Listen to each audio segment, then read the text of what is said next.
¿Cómo están, chicos? Un gusto estar nuevamente acá, retomar nuestro segmento de economía y finanzas para la familia y sobre todo muy contento porque tenemos el día de hoy una destacada economista, profesora de economía y finanzas de la Escuela de Negocios de SAM, directora de los programas de educación ejecutiva de SAM, y la señora Ana Reate está aquí con nosotros. Un fuerte aplauso, por favor, para ella. Muchas gracias. Gracias. ¿Cómo estás, Ana? ¿Qué tal? Muchas gracias por estar aquí con nosotros. Al contrario, muchísimas gracias. Me siento muy contenta y honrada por la invitación. Muy amable. Bueno, hoy día queremos tocar un tema que está en la coyuntura económica y que muchas veces incluso nosotros nos sentimos de alguna manera, digamos, avasallados, ofendidos con ciertas empresas, y se habla mucho de cierta posición monopólica o que hay muchos monopolios en el Perú en algunos sectores empresariales o algunos oligopolios. Hoy día con Ana vamos a hablar de este tema, vamos a explicar qué son los monopolios de manera práctica y vamos a ver hasta qué punto verdaderamente existen, los hay en el Perú, son buenos, son malos, cómo nos afecta a nosotros los ciudadanos de a pie en el bolsillo, sobre todo en momentos pues de una crisis como la que estamos viviendo desde la pandemia y que continúa y que de alguna manera a nivel global, a nivel mundial, ya muchos empezamos a muchos países, muchas instituciones empiezan a hablar de una crisis que se puede complicar aún más. Coméntame, Ana, empecemos por explicar el ABC de los monopolios. ¿Qué es un monopolio? Bueno, un monopolio es cuando un servicio o un producto es entregado, producido y entregado o comercializado por una sola empresa y no existe la posibilidad de que tú le compres a otra compañía. Entonces ella tiene el absoluto control, la compañía tiene el absoluto control sobre el mercado. Digamos que es la única opción en un mercado. Única. Un monopolio es cuando solo podemos recibir ese producto o servicio de una única empresa. Así es, así es. Y te pregunto, ¿qué pasa más bien cuando encontramos en un sector económico o en un sector productivo, de repente en el rubro alimenticio, una empresa que tiene pues una participación del mercado del 90% y una del 10%? ¿Pudiéramos acusar a esta empresa de que esto es un monopolio? Porque en realidad, claro, yo puedo ir al otro que es muy pequeño, pero quizás no tiene la capacidad de distribución, los canales comerciales, no lo encuentro en todos los distritos de Lima o en todo el país. ¿Eso también es monopolio? No, en estricto no, porque un monopolio es precisamente cuando una sola empresa tiene el control y no tengo opción.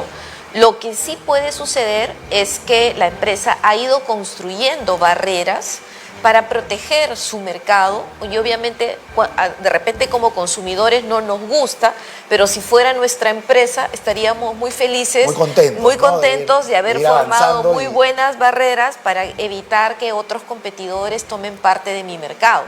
Entonces lo que sí puede ir así sucediendo es que una empresa vaya ganando territorio, precisamente tratando de participación de mercado, llegando hacia esos lugares donde pocas tienen de repente intereses o recursos para ir y efectivamente, como bien decías, va tomando una posición de dominio, pero no es un monopolio en estricto. Perfecto. Si existiera en algún sector, y ahora vamos a tratar de dar ejemplos, un monopolio, ¿en qué nos perjudica a nosotros? ¿En qué nos perjudica a nosotros los ciudadanos de a pie una posición monopólica o un monopolio de un bien o de un servicio? Hay que tener cuidado porque este tema de los monopolios ha ido desapareciendo con el tiempo, cada vez se siente menos presencia de los monopolios. De repente quienes nos están viendo recuerden, algunos como yo, los años 70 u 80 en los que el Estado era dueño de muchas empresas, ¿no? Por ejemplo, el Estado tenía una empresa que se llamaba EMSAL, Empresa de la Sal, y esto viene de la posesión de los yacimientos de sal. Y era él, el Estado, el monopolista de la sal. En los 90 esa empresa se vende y la tiene Química del Pacífico, quien tiene los principales yacimientos de sal, pero también conocemos que hay otros productores como los propietarios de los yacimientos de la sal de Mara, que son comuneros, ¿no? Un producto alternativo un poco más caro. Un poco más caro incluso, bastante más caro que el que tiene sal o Química del Pacífico en este caso. Y ahí observamos más bien la presencia de una empresa que tiene posición de dominio muy fuerte, pero que en realidad nadie se percata de ello, ni nos importa, ni nos interesa y no sabemos cuánto cuesta el precio de la sal. Entonces uno tiene que tener, a veces uno se pone como muy agresivo o molesto con algunas empresas sin reconocer que pueden haber otras que también tienen igual de posición de dominio, pero que uno ni las nota, ni las siente, ni las ve, ¿no? Entonces, no confundamos un monopolio o que hay un monopolio en cierto sector económico con la posición o la participación, no posición, la participación de mercado que puede tener una o más empresas, ¿no?, en un sector y que quizás, más bien lo que se debe evitar, y ahí tengo una pregunta para ti, es quizás el abuso de esa posición de dominio que pueda tener este ofertante de este producto o servicio. Y ahí te pregunto, ¿cómo se controla esto? Quizás ya una posición de dominio o, como tú has indicado, que la misma empresa, conforme va avanzando en su participación de mercado, como es normal, seguramente empieza a construir estas barreras. ¿Qué tenemos los ciudadanos de a pie que nos puedan proteger de eso? Claro. En realidad, estructuralmente, el Estado tiene las facultades y tiene las instituciones, ¿cierto? Tiene los reguladores, tiene OCIPTEL, OCITRAN, OCINERMIN, SUNAS, y también tiene INDECOPI, ¿no? Entonces, cuando uno dice, estamos preparados para poder enfrentar estos temas, yo diría que nos hemos organizado bastante bien. El problema que tenemos es que a veces no hacemos uso de las herramientas con las que ya contamos para poder mejorar la parte de cómo es que las empresas van creciendo. De repente, como un ejemplo, podía quedar más claro. Siempre se habla de del tema de farmacias, ¿no? Y nos el sentimos, sector farmacéutico, claro, tan criticado, nos sentimos muy agredidos, etcétera. Pero olvidamos que un gran jugador en el mundo de los medicamentos es el Estado. El Estado tiene salud, el Estado tiene el ministerio, el MINSA, ¿no? Tiene cadenas de farmacias también. Y en realidad tienes, en el sector farmacéutico, tienes los laboratorios extranjeros o internacionales o que vienen de la inversión, y tienes también laboratorios locales bastante grandes. Además, son dos gremios bastante grandes. Lo que pasa es que yo decía, ¿no? Así como podría ser un grifo de Petroperú que ayuda a regular precio participando en el mercado, en el tema de salud, cuando tú tienes el Estado que tiene una participación fuerte de 20-25% en el mercado de medicamentos, pues bastaría con que el Estado estuviera muy bien equipado con medicamentos, de tal forma que nuestros padres, sus familiares, pudieran ir a cualquiera de los hospitales del Estado y que le dieran sus medicamentos. Exacto. ¿No? Si el Estado hiciera un buen servicio médico y alcanzándonos las medicinas oportunamente, ¿tendríamos que ir a las farmacias? Claro, ¿no? Pero ya ahí entramos a otro tema que también lo hemos tocado acá, donde pues la salud pareciera en nuestro país que es un bien de lujo. Correcto. Cuando vamos a educación y también es un bien de lujo. Exacto. ¿No? Y son otras deficiencias que ya tiene el Estado desde hace muchos años y que en realidad muchos confundimos. Exactamente. Y acusamos, como digo yo, nos sentimos, ¿no?, avasallados por el sector privado. Acusamos al sector privado muchas veces cuando podría manejarse a través del Estado sin tener que regular o imponer, sino siendo un jugador interesante que pueda ayudar en estos temas de aspecto social, que es donde más sentimos de repente que se aprieta el zapato, y tener una participación mucho más activa. Ahora hay muchas otras formas de participar, ¿no es cierto? De repente haciendo las instituciones tipo INDECOPI más fuertes, dándoles mayores recursos para que pueda tener mayor control, una mayor capacidad siempre, ¿no? A nivel país, a nivel otras ciudades, el interior. Exactamente. Pero te pregunto, Ana, la pregunta que todo el mundo quiere. ¿Hay monopolios en el Perú? ¿Podrías citarnos algunos sectores donde sí los hay? A ver, en estricto no podemos hablar de monopolios, pero sí de empresas que han logrado, por ejemplo, en el mundo de los cementos, las empresas han logrado tener mucha presencia en el norte, en el sur, Cementos Yura, Cementos Pacamayo, Cementos Lima, que han construido muy bien sus barricadas, ¿no es cierto? Podríamos hablar de Luz del Sur, podríamos hablar de Enel, podríamos hablar de la telefonía cada vez con mayor... ¿Dijiste de Luz del Sur, del qué más? Enel, ¿no? Ah, ya, dentro. Sí, claro, bueno, ¿no? Y ahí creo que Y te agradezco, o sea, en verdad no es que haya muchos monopolios, No. pero sí los hay, creo yo, quizás en ciertos servicios y públicos. Tú has Exactamente. mencionado electricidad, creo que el ejemplo del agua también, y hay muchos otros sectores que tienen que ver con servicios públicos donde sí existe o una sola empresa que ofrece, según tu explicación y tu concepto, es la única empresa que ofrece el producto o servicio, pero la norma lo contempla. Hay un marco normativo que sí, porque quizás tiene que ser así económicamente, tiene que ser así, es más eficiente. Querría decirle a tus televidentes que es así, que en estos casos de servicios públicos aún es mejor que sea una sola empresa la que atienda. ¿Por qué? Porque la empresa, cuando tiene tanto mercado,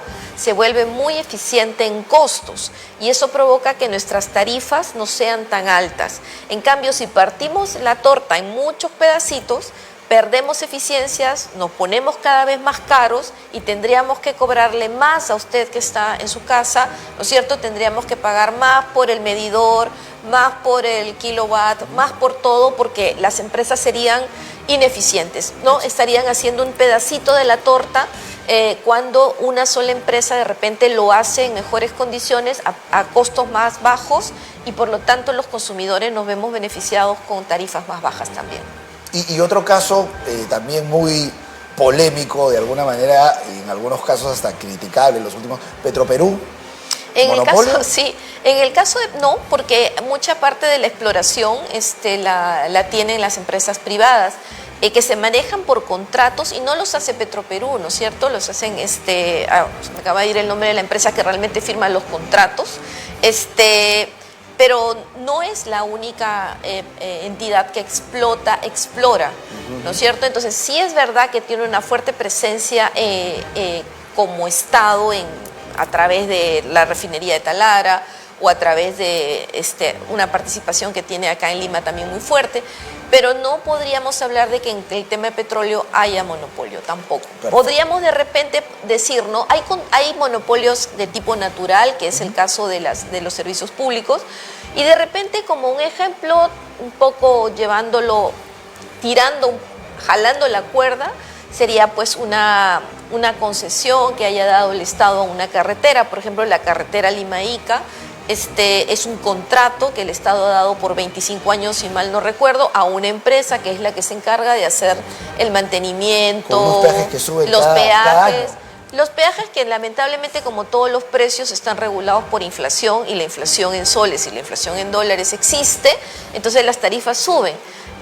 Pero, por ejemplo, hay carreteras que están entregadas en contrato, ¿no? Y entonces durante el tiempo que dura el contrato, ellas son las únicas que pueden darnos ese servicio. Exacto. ¿No?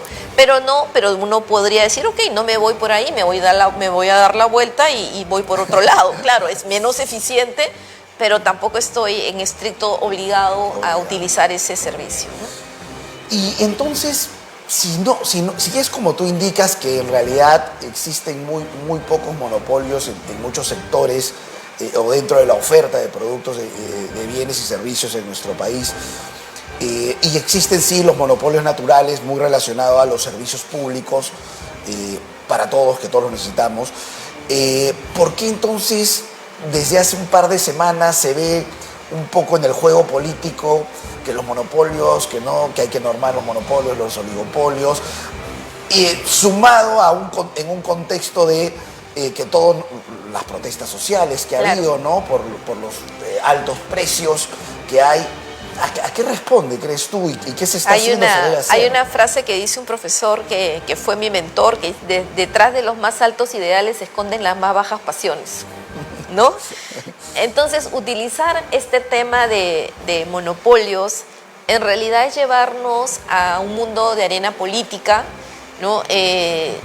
Todos saben que se quiere hacer cambios en la Constitución, cuando en realidad la Constitución no habla sobre estos temas, y obviamente querer enardecer al público en contra de algunas empresas. Nuevamente pareciera que es el desconocimiento de algunas autoridades o líderes políticos, y también, ¿no?, el mal uso de los conceptos. No creo que el hecho de estar conversando sobre temas que aparentemente son tan técnicos con tu público en este momento hace que uno pueda estar a favor o en contra, pero por lo menos lo escucho, lo entiendo, me informo y la próxima vez que me hablen de estos temas puedo opinar en mejor medida. Entonces puede ser que sea desconocimiento, pero también puede ser que sea mal uso de los conceptos para tratar de llevar agua para un molino determinado, ¿no? Lo que sí hemos visto es que definitivamente hay entidades que tienen que regular, incluso los reguladores dentro de lo que es los servicios públicos tienen una tarea que la hacen desde hace bastante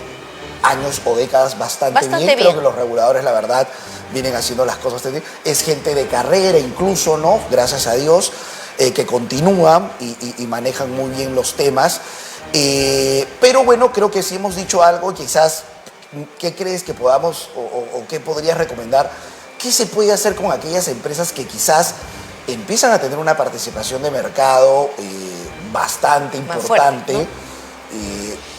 Construyen esas barreras quizás naturalmente o como estrategia de mercado por otros conceptos que uno como empresario pudiera querer hacerlo. Correcto. O si uno desde el punto de vista empresario se aplaudiría.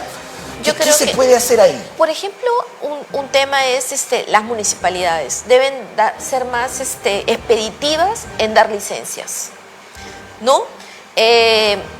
A veces una empresa está sola en una determinada región, una determinada ciudad, y viene un competidor y quiere ponerse. Sin embargo, los trámites para poner empresas, para generar competencia, se vuelven caóticos. En realidad, muchas veces las municipalidades se convierten en aliados de algunas empresas para precisamente generar parte de las barricadas o barreras, ¿no? Entonces, el abrir las la barreras cancha, de entrada, que exactamente, se llaman, ¿no? abrir la cancha, facilitar que las empresas puedan entrar a competir al mercado. Ahí no solo es Indecopi, es la municipalidad que tiene que dar las licencias, es el propio MINSA, los ministerios, etcétera.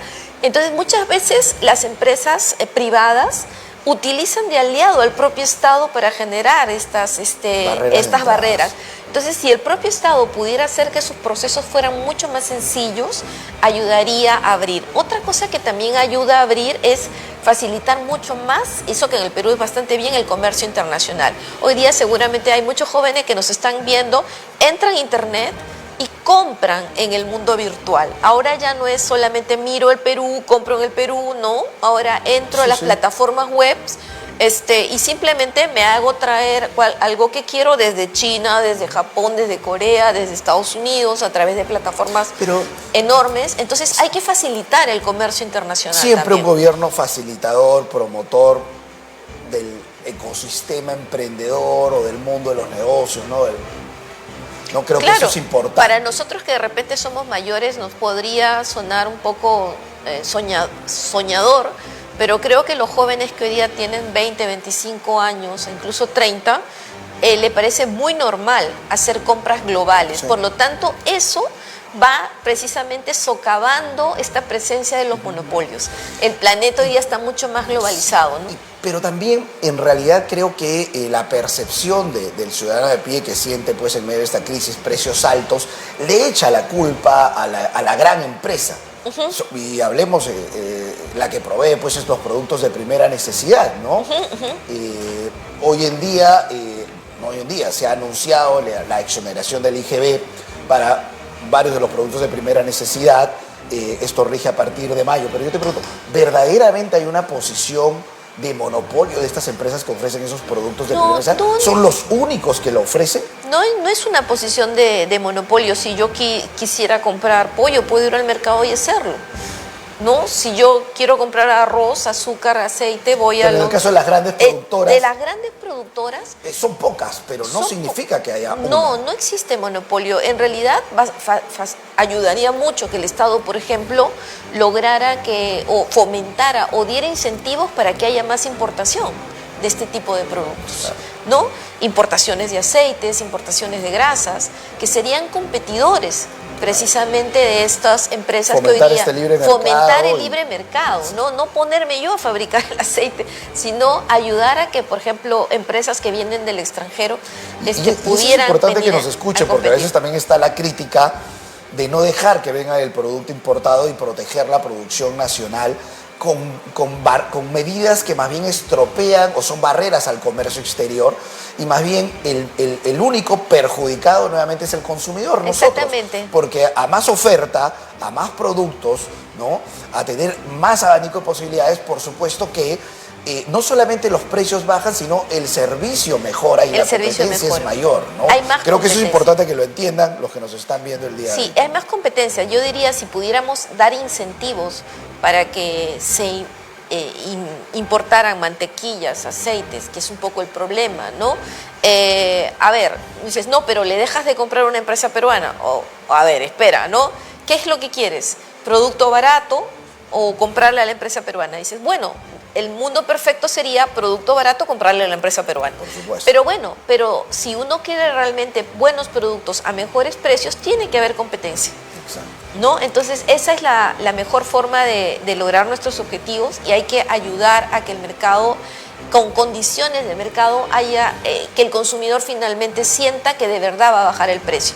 Estos temas de IGB son difíciles. Y ahí también yo quería tocar el tema, ya para salir un poco del tema de los monopolios, o de esta de posición de monopolios, de oligopolios que se le acusan a muchas empresas, o que hay en muchos sectores esto, y que esto en realidad ese es el principal problema de por qué los precios están altos. Vamos a otro tema que también está en la coyuntura, IGB, ¿no? ¿Hasta qué punto esta exoneración del IGB? Lo iba a tocar yo, pero ya que estoy acá contigo, prefiero que lo comentemos, lo conversemos. ¿Hasta qué punto esta exoneración del IGB crees tú, Ana, que va a tener impacto, o un verdadero impacto, o va a tener impacto en el bolsillo de los peruanos? Tendrá impacto, pero el impacto no va a ser en 18%, ¿no? O sea, ni siquiera el 18% no, que les des. ¿Y, no. ¿Y por qué crees tú que no se va a dar? Porque el Estado, es que nos olvidamos de una cosa muy simple. El mercado peruano es 76% informal. Cada vez que escucho a alguien decir, la cifra aumenta más. ¿No? Claro, me entonces decían tú 30, dices... 50, hay gente que me dice, no, el Perú es 100% informal. Cuando hablas o hay otro 100%. Claro, cuando hablas de bajar el IGB, tú te imaginas pues que todo el Perú es, no sé, Suiza, ¿no? Donde todo el mundo paga impuestos, donde todo se hace con transacciones en el mundo de la formalidad. Pero nosotros no, nosotros trabajamos muchas veces sin IGB, ¿no? Y sí es verdad que va a haber impactos, o sea, no podemos decir, no va a haber, que esto no lo va a sentir el ciudadano de pie. Lo podrá sentir, pero no en la medida que uno esperaría, porque ese descenso no va a ir, la línea de intermediación es muy larga entre un productor y hasta que llega al punto final, que está el consumidor, la ama de casa, el señor que va a hacer las compras. Hay muchos intermediarios en algunos mercados. De hecho, yo te pregunto, ¿no? Porque yo digo, bueno, y cuando vamos al mercado o al mercadito, ¿la casera nos da boleta? Nunca nos da boleta. Y alguna vez le he preguntado, ¿y usted quiere la boleta? No, yo no pido boleta. ¿Hasta qué punto hay un IGB verdadero? Quizás lo pagó el primero que colocó el producto, ¿no? La gran empresa ahí. Pero ¿hasta qué punto verdaderamente los precios tienes ese componente de IGB? Claro. Y no más bien tienes otros componentes de especulación. Muchas veces el IGB que alguien pagó termina siendo asumido como un costo, ¿no? Y lo incorporará, así como tengo que pagar el agua, que me cuesta, he pagado el IGB, que no lo voy a poder descargar, ¿no? Y lo pongo como un costo. Y simplemente el precio se levanta, pero no, ese IGB que en realidad está camuflado ahí, no le va a llegar al Estado, ¿no? Pero si hablamos de soles, ¿qué tanto menos soles le puede costar ahora a las personas un kilo de huevos? Exacto, es muy poquito. El kilo de pollo. De repente, pues, en el tema de los combustibles, el descenso ha sido un sol 50, 2 soles. No digo que no ayuda, por supuesto. Pero no es pues que uno diga va a bajar, ¿no? Sobre todo en momentos que se vive una inflación, y la inflación es el aumento generalizado de los precios. Entonces van a seguir aumentando, y hasta qué punto esta rebaja de 1 a un sol 20, a un sol 50 se sigue manteniendo, ¿no? Encima con medidas que están diciendo, en el caso de la reducción de los combustibles, de acá a 3 meses creo, y también el IGB parecido, y para ir mirando. Entonces, ¿hasta qué punto verdaderamente es una medida de verdadero impacto, cuando en verdad lo que se tiene que hacer y apuntar, ¿no?, y acá hacemos un llamado ya al gobierno, ¿no? De verdaderamente pensar en una verdadera recuperación económica como una prioridad, Claro. ¿no? Hoy en día se dice que vamos a crecer 2%, eso no es suficiente. No, absolutamente. ¿no? Así que muchas gracias, Ana, por estar aquí con nosotros. Al contrario. Creo que hemos explicado bastante bien los distintos temas. Muchísimas gracias de verdad por estar acá.